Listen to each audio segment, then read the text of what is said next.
Hello everyone, my name is Aishwarya Mishra. Welcome back to my YouTube channel radiation technology. तो आज का हमारा video जो है quality assurance and quality control QA और QC, ये टॉपिक जो है बहुत ही इम्पॉर्टेंट है बीआरटी के लिए। बैचलर जो डिग्री है, डिग्री वाले जो बच्चे हैं बीआरटी के लिए ये टॉपिक बहुत ही ज़्यादा इम्पॉर्टेंट है। डीआरटी में भी पूछा जाता है बट उसमें इतना डिटेल में नहीं पूछा जाता जितना बीआरटी में पूछा जाता है। और इस वीडियो की बहुत सारी रिक्वेस्ट आई थी तो मैं ये वीडियो बना रही हूँ। Quality assurance and quality control क्या होता है? सबसे पहले हमें कन्फ्यूज़न होता है कि what is QA and what is QC। तो बेसिकली इनमें क्या डिफरेंस है? QA क्या होता है? Provide assurance that quality request will be achieved. कि QA का मतलब क्या होता है कि एक अश्योरेंस देता है, एक गारंटी देता है कि जो भी क्वालिटी आपने उससे रिक्वेस्ट की कि हमें ये क्वालिटी चाहिए वो आपको मिलेगी ही मिलेगी। QC जो होता है, QC एक प्रोसीजर होता है that focuses on fulfilling the quality requested. ठीक है, ये उस चीज़ की कोशिश करेगा। ये कैसा प्रोसीजर होता है कि ये क्वालिटी जो रिक्वेस्ट हुई है वो फुलफिल हो। QA मतलब अश्योरिटी होती है और QC का मतलब प्रोसीजर होता है कि उसमें कितना क्या काम किया गया है क्वालिटी को फुलफिल करने के लिए। ठीक है, तो दोनों अलग अलग चीज़ें होती है बट बिल्कुल माइनर से इनके अंदर अंतर होता है। QA और QC में कुछ अंतर मैंने इसमें लिखे हैं। QA प्रिवेंट द डिफेक्ट, कि कोई भी डिफेक्ट को रोकता है होने से, और QC उस डिफेक्ट को आइडेंटिफाई करता है कि क्या है और क्या डिफेक्ट हो सकता है और उसको इम्प्रूव करने की कोशिश करता है। QA एक टाइप का वेरिफिकेशन है और QC को हम वैलिडेशन कह सकते हैं। QA क्या होता है कि इस QA के लिए सारे टीम मेंबर्स जितने भी लोग हैं वो रिस्पॉन्सिबल होते हैं, लेकिन QC के लिए सिर्फ टेस्टिंग टीम जो कि उसे टेस्ट कर रही है कोई भी मशीन को, सिर्फ वही रिस्पॉन्सिबल होती है। QA के लिए QA technique of managing the quality, ये क्वालिटी को मैनेज करने की टेक्निक को हम QA कहते हैं, जबकि QC जो होती है क्वालिटी को वेरीफाई करता है, मेथड टू वेरीफाई क्वालिटी। ठीक है, और QA मेक श्योर करता है कि हमने सही जो भी चीज़ कर रहे हो, you are doing the right thing, कि जो भी आप ट्रीटमेंट में जो भी चीज़ें कर रहे हो वो ठीक कर रहे हो। जबकि जो QC है वो मेक श्योर करता है कि जो रिजल्ट निकले, जो आप जो कर रहे हो उसका जो रिजल्ट है वो निकले जो कि एक्सपेक्टेड है। तो QA और QC में सिर्फ इतना सा अंतर है कि QA अश्योरिटी है कि कोई जो भी चीज़ हो रही है उसमें कम से कम डिफेक्ट हो और बहुत आप सही चीज़ करें, जबकि QC जो होती है वो एक टाइप का प्रोसीजर है जो कि जो भी डिफेक्ट होगा उसको पहचाने का इम्प्रूवमेंट है। QC इम्प्रूवमेंट है, QA अश्योरिटी है। ठीक है, तो आई होप आपको ये समझ में आया होगा। इसके बाद में हम जो अलग अलग डिपार्टमेंट में, रेडियोग्राफी में, रेडियोथेरेपी में, और रेडियोथेरेपी में भी काफ़ी सारी मशीन्स जो होती हैं, और रेडियोग्राफी में अलग अलग मशीन, CT, मेमोग्राफी, सबके लिए अलग अलग QAs होते हैं। तो हम वो उनको देखेंगे। QA सबसे पहले हम देखेंगे QA इन रेडियो डायग्नोसिस।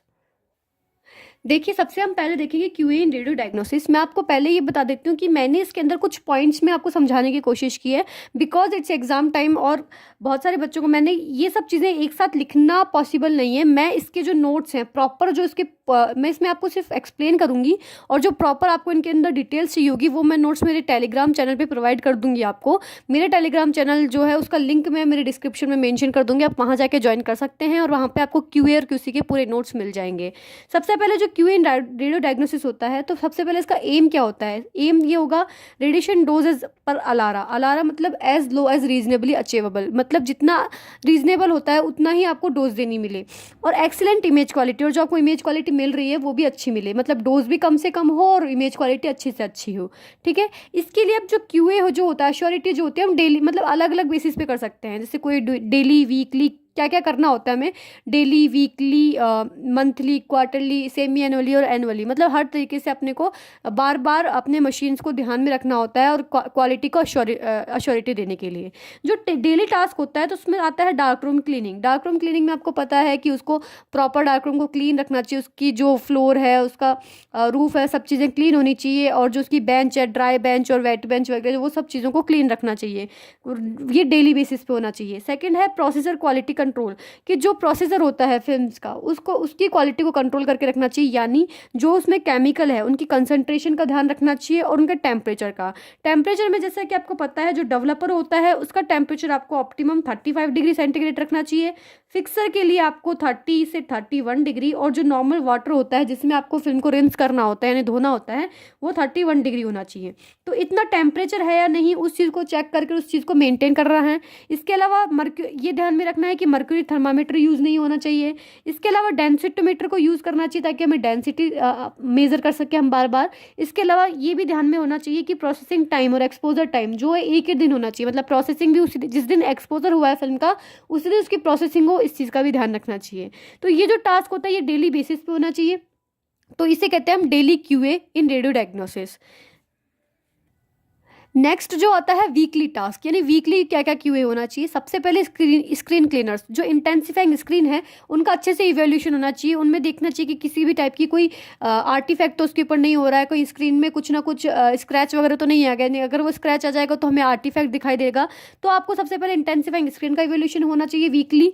इसके अलावा मेमोग्राफी इक्विपमेंट में जो कंप्रेशन पैड्स होते हैं, यानी जिसपे ब्रेस्ट को कंप्रेस करा जाता है, उनका इवोल्यूशन अच्छे से होना चाहिए कि वो ढंग से काम कर रहे हैं या नहीं कर रहे हैं। इसके अलावा मेंटेनेंस ऑफ व्यूइंग बॉक्स, जो व्यूइंग बॉक्स होता है यानी जिसके अंदर हम एक्सरे फिल्म्स को देखते हैं, रेडियोलॉजिस्ट जो होते हैं इस व्यूइंग बॉक्स के अंदर एक्सरे इमेजेस को देखते हैं, उसकी सरफेस को क्लीन होनी चाहिए, वो भी विद सॉफ्ट पेपर। इसके अलावा room illumination with bright light, की इल्यूमिनेशन मतलब उसका जो लाइट होनी चाहिए वो भी अच्छे से होनी चाहिए, ब्राइट लाइट होनी चाहिए। तो ये वीकली देखेंगे हम लोग। इसके अलावा मेमोग्राफी में फैंटम इमेजेस भी phantom images are taken in mammography. Phantom images का मतलब क्या होता है, मतलब पेशेंट पे ट्राई करने से पहले आपने फैंटम पे उसको ट्राई की है। फैंटम पे क्यों, क्योंकि वो हमारे टिश्यू मास के बराबर उसका डेंसिटी होता है, तो हम फैंटम पे ट्राई करके देखते हैं कि ऑप्टिकल डेंसिटी कॉन्ट्रास्ट वगैरह अच्छे से आ रहा है या नहीं आ रहा, तो फैंटम इमेजेस लेते हैं मेमोग्राफी में। इसके अलावा सीटी स्कैन में नॉइज एंड यूनिफॉर्मिटी को भी बार बार चेक किया जाता है कि कोई ब्लडनेस तो नहीं आ रही, डेंसिटी में चेंजेस तो नहीं आ रहा, उनको चेक करते हैं। स्लाइस थिकनेस कितनी होनी चाहिए वो चेक होती है। रिकंस्ट्रक्शन डायमीटर की, कौन से रिकंस्ट्रक्शन कितने कितने डायमीटर में इमेजेस को बनाना है, और कौन सी एल्गोरिथम, जैसे कि एल्गोरिथम मैंने आपको सीटी स्कैन में बताई थी कि बैक स्कैटर होनी चाहिए, फिल्टर्ड बैक प्रोजेक्शन होना चाहिए, कौन सी एल्गोरिथम है वो भी आपको चेक करनी चाहिए टाइम टू टाइम। तो ये जो सारे टास्क होते हैं वो वीकली टास्क होते हैं, तो ये आपको वीकली बेसिस पे ये सब चीज़ें चेक करनी चाहिए रेडियो डायग्नोसिस के अंदर। इसके अलावा मंथली टास्क में अगर हम देखते हैं तो मंथली टास्क में आता है maintenance and monitoring programme. Maintenance भी हमारे जो है 3 टाइप से इसमें डिवाइड कर रखी है कि मंथली किस किस टाइप की मेंटेनेंस होनी चाहिए। एक तो शेड्यूल्ड मेंटेनेंस होती है कि हमने आपको शेड्यूल्ड कर रखा है कि ये मंथ में ये होनी चाहिए, जैसे कि जो रैक्स होती है उसके बीच में ल्यूब्रिकेंट जो होता है कम हो जाता है, तो ऑयल ग्रीस वगैरह जो भी आपको डालना है, या फिर जो भी मूविंग पार्ट्स होते हैं यानी जो भी जिस मशीन में पुलीज गियर्स जो भी होते हैं उनका अच्छे से मेंटेनेंस होना चाहिए, तो ये शेड्यूल्ड मेंटेनेंस होता है। एक होता है प्रिवेंटिव मेंटेनेंस। प्रिवेंटिव मेंटेनेंस का मतलब होता है ये एक प्लान्ड प्रोग्राम होता है कुछ पार्ट्स के लिए जिनको रिप्लेस करना पड़ता है रेगुलर इंटरवल्स पर। कुछ ऐसे पार्ट्स होते हैं मशीन के अंदर जिनको आप रेगुलर इंटरवल्स पर उनको रिप्लेस करना होता है, वो खराब हो या ना हो बट उनकी एफिशिएंसी कम हो जाती है, इसलिए उनको रिप्लेसमेंट होता है, तो इसे कहते हैं प्लान्ड प्रोग्राम, इसको कहते हैं प्रिवेंटिव मेंटेनेंस। इसके अलावा होता है एक non scheduled maintenance. Non scheduled maintenance का मतलब क्या होता है कि आपने कुछ सोचा नहीं था कि इसमें मेंटेनेंस की जरूरत है, बट एक्सीडेंटली वो पार्ट खराब हो गया तो उसकी रिपेयरिंग के लिए उसको हटाना पड़ेगा, तो इसे कहते हैं नॉन शेड्यूल्ड मेंटेनेंस। तो इस टाइप की आपको मेंटेनेंस मंथली चेक करनी होती है, मॉनिटरिंग करनी होती है। मॉनिटरिंग का मतलब क्या होता है, जैसे फिक्सर, डेवलपर, इन सबको अच्छे से मॉनिटरिंग की ये सही से इनकी कंसंट्रेशन वगैरह सही है या नहीं है। इसके अलावा इनमें स्पीड कॉन्ट्रास्ट सब चीज़ों को मैनेजमेंट करना, मॉनिटर करना मेंटेनेंस एंड मॉनिटरिंग प्रोग्राम में आता है।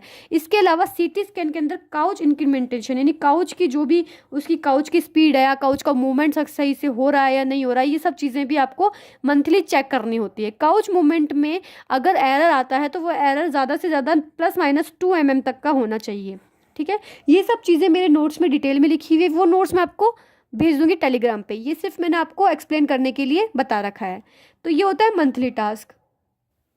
इसके अलावा क्वार्टरली टास्क में क्या आएगा कि जैसे रिपीटेड फिल्म्स हो रही है उनका एनालाइज होना चाहिए कि मतलब रिपीट क्यों हो रही है फिल्म्स, कि उनकी क्या वजह है, मोशन के कारण या फिर पोजीशनिंग के कारण या फिर लाइट के कारण, आर्टिफैक्ट्स के कारण, किसके कारण रिपीट हो रही है, तो उनका एनालिसिस होना चाहिए। जो इसकी रिपीट एनालिसिस की जो रेट होती है वो आपको पता होनी चाहिए कि क्या होती है, नंबर ऑफ रिपीट फिल्में, नंबर ऑफ टोटल फिल्में इंटू 100। इसका क्वार्टरली इसका इवैल्यूएशन होना चाहिए कि ऐसा क्यों हो रहा है, बार बार में रिपीट क्यों हो रही है फिल्म्स। इसके अलावा कॉन्फ्रेंस होनी चाहिए रेडियोलॉजिस्ट के साथ में क्वार्टरली, ताकि आप उसको अच्छे से बता सकें कि ये प्रॉब्लम्स आ रही है, ये क्वालिटी आ रही है, ताकि रेडियोग्राफर्स या रेडियोलॉजिस्ट जो हैं वो फेमिलियर हो सके, साथ ही साथ उन प्रॉब्लम्स का मिलकर के सॉल्यूशन कर सकें। तो ये भी आपको कॉन्फ्रेंस विद रेडियोलॉजिस्ट भी क्यूए में ही लिखना है क्वार्टरली टास्क में।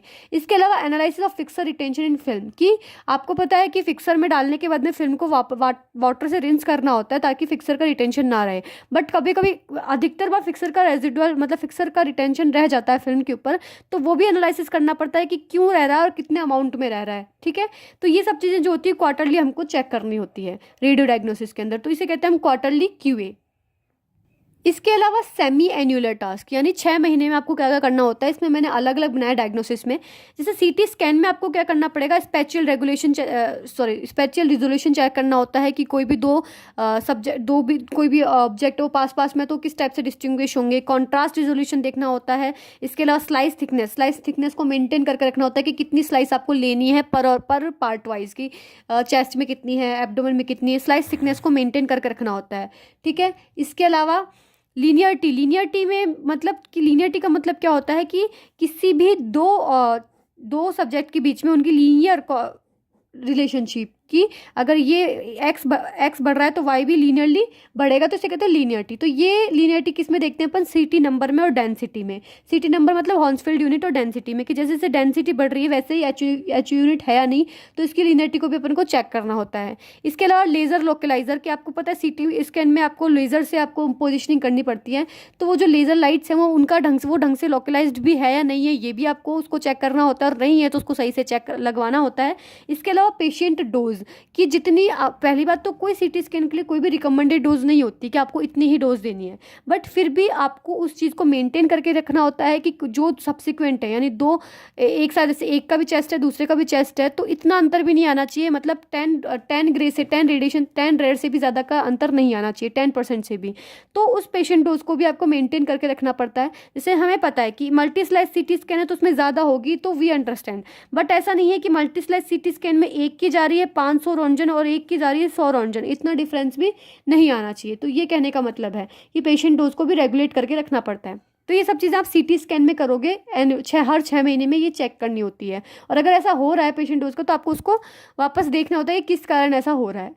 मेमोग्राफी में क्या करना होता है, एनालिसिस ऑफ कंप्रेशन डिवाइस। जो कंप्रेशन डिवाइस होती है मेमोग्राफी में सबसे इंपॉर्टेंट पार्ट होता है कंप्रेशन डिवाइस का, उसी से इमेज क्वालिटी का बहुत फर्क पड़ता है। तो कंप्रेशन डिवाइस का एनालिसिस बहुत अच्छे से होना चाहिए कि जो पेडल्स हैं वो सही से काम कर रहे हैं या नहीं कर रहे हैं, या फिर जो सरफेस है वो हार्ड तो नहीं है, सॉफ्ट तो नहीं है। ये सब चीज़ें का एनालिसिसमेंट अपने को हर 6 मंथ्स में मेमोग्राफी में करना होता है।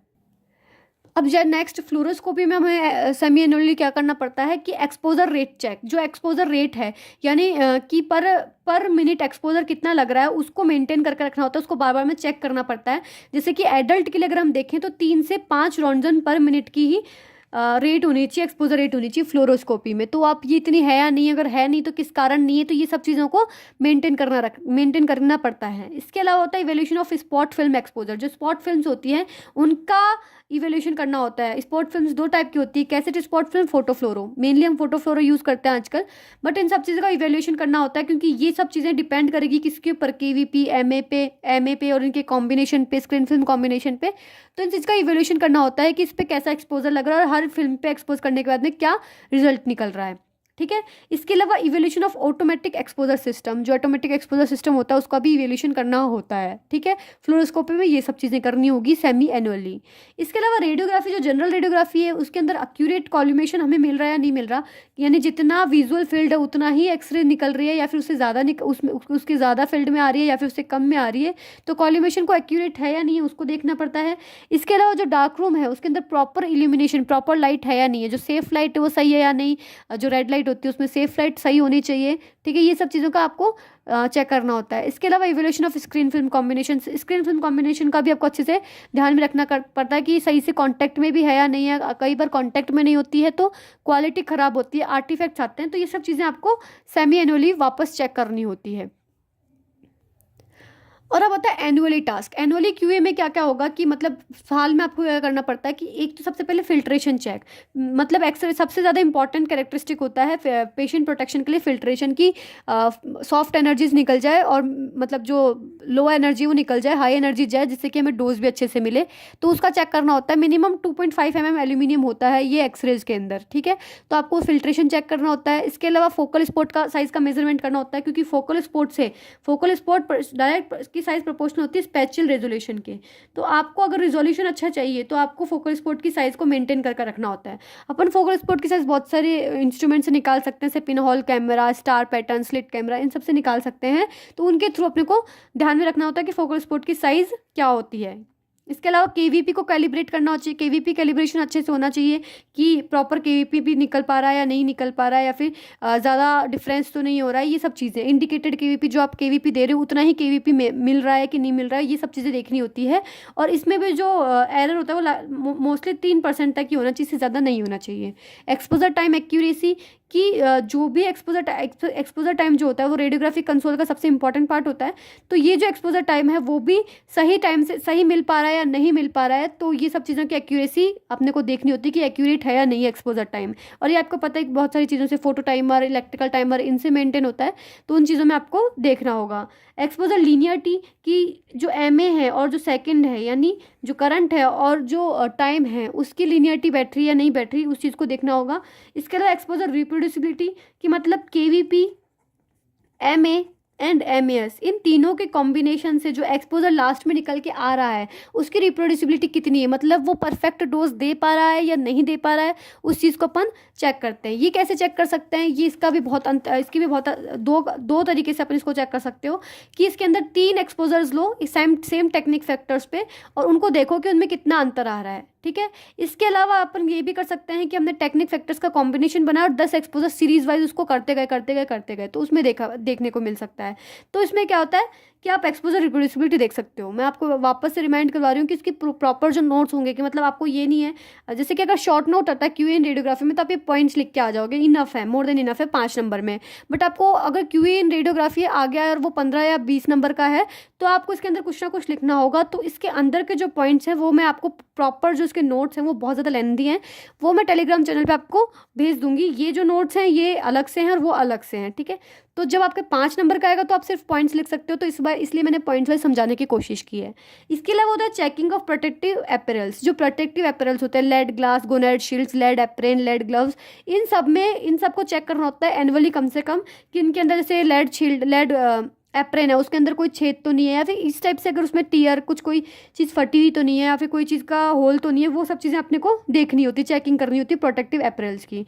इसके अलावा analysis of view box illumination, मतलब वापस से व्यू बॉक्स की लाइट देखनी चाहिए कि इल्यूमिनेट ढंग से हो रहा है नहीं हो रहा है, और इस बार इसको फोटोमीटर से देखते हैं, ठीक है। इस मतलब एनुअली में इसको फोटोमीटर यूज़ किया जाता है इसके लिए। तो ये होता है क्यूए इन रेडियोग्राफी। अगर आपको मतलब इस क्यूए इन रेडियोग्राफी में ये सब चीज़ें हमने ना आपको अलग अलग बता दी, डेली, वीकली, ये सब चीज़ें आप देख लेना। और ये जो पॉइंट्स हैं, ये पॉइंट्स भी याद रह जाएंगे तो आप अपने हिसाब से भी एग्जाम के अंदर लिख के आ सकते हो। तो 5 नंबर के क्वेश्चन में ये पॉइंट्स जो होते हैं, जो मैंने सारे बताए, वो मोर देन इनफ है। लेकिन 10 नंबर का आएगा तो आप इसमें एक एक लाइन भी लिख के आ सकते हैं। ये क्यूए इन रेडियोग्राफी था, इसके नोट्स मेरे टेलीग्राम चैनल पर प्रोवाइड हो जाएंगे, सो डोंट वरी। और अगर इसके अलावा भी आपको इसके अंदर कोई भी क्वेश्चन या क्योरी है तो आप मुझसे कमेंट सेक्शन में कमेंट करके पूछ सकते हैं, या फिर मेरे इंस्टाग्राम चैनल पर मुझे DM कर सकते हैं। और थैंक यू फॉर वॉचिंग।